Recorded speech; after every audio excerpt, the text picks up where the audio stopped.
শান্তিতে ঘুমাচ্ছি। হঠাৎই একদিন শুনলাম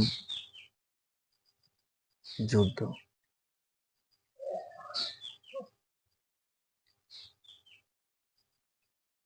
দুই দেশের মধ্যে যুদ্ধ, চরম যুদ্ধ। আকাশের মধ্যে ঘোরাঘুরি করছে যুদ্ধ বিমান।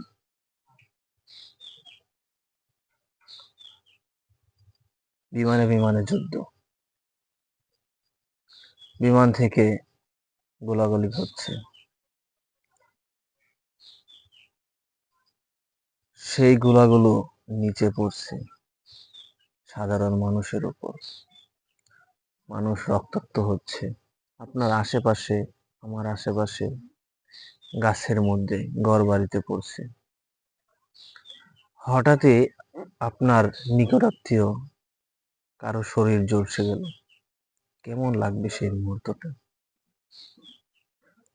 খুবই দুঃখজনক। গভীরভাবে চিন্তা করলে খুবই দুঃখজনক। আজকে ইসরায়েল ফিলিস্তিনের অবস্থা একই রকম। যুদ্ধ থামুক, আমরা সবাই মিলেমিশে থাকি, সেই দোয়াই সবাই করবেন। আল্লাহ।